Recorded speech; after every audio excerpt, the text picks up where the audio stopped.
What have you told the lady about me, Talon? Kar'das asked, as he gestured the two of them to seats on one side of the circle. Just to avoid repeating things. I've told her the basics, Karrde said, gingerly sitting down.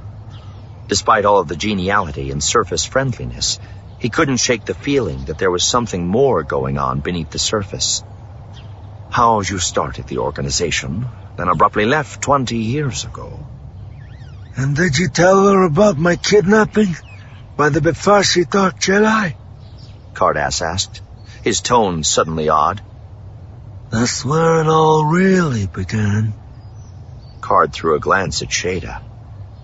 I mentioned it, yes. Kar'das sighed, not looking up at N2Ni as the latter put a steaming cup into his hands. It was a terrible experience, he said quietly, gazing into the cup. Possibly the first time in my life I'd felt truly and genuinely terrified.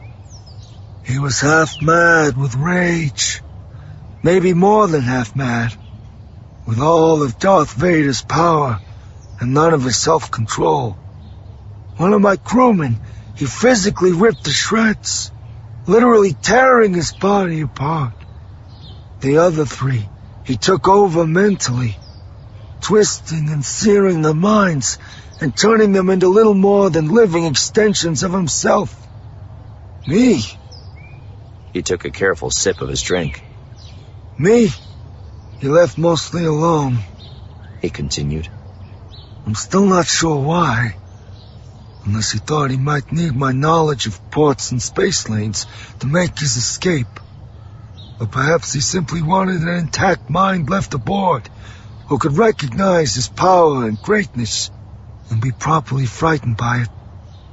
He sipped again.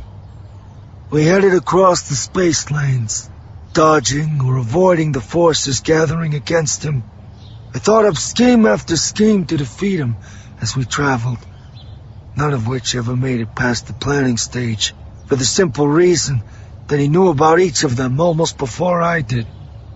I got the feeling that my pitiful efforts greatly amused him. Finally, for reasons I still don't entirely understand, we made for a little backwater system, not even important enough to make it onto most of the charts. A planet with nothing but swamps and dank forests and frozen slush. A planet named Dagobah. There's a whiff of some exotic spice from Karrde's side, and he looked up to see N2Ni hand him his cup. The little man's usual cheerful expression had vanished, replaced by a profound seriousness Karrde had never seen in him before. I don't know if the Dark Jedi expected to be all alone down there, Kar'das went on. But if he did, he was quickly disappointed. We barely stepped outside the ship when we spotted a funny-looking little creature with big pointed ears standing at the edge of the clearing where we'd put down. It was a Jedi Master named Yoda. I don't know whether that was his home, or whether he had just flown in specially for the occasion. What I do know is that he was definitely waiting for us. An odd shiver ran through Kar'das' thin body. I won't try to describe that battle, he said in a low voice. Even after 45 years of thinking about it, I'm not sure I can. For nearly a day and a half, the swamp blazed with fire and lightning and things I still don't understand. At the end of it, the Dark Jedi was dead, disintegrating in a final massive blaze of blue fire. He took a shuddering breath. None of my crew survived that battle. Not that there was much left of what they'd been anyway. I didn't expect to survive either. But to my surprise, Yoda took it upon himself to nurse me back to life. Karrde nodded. I've seen a little of what Luke Skywalker can do with healing trances, he said.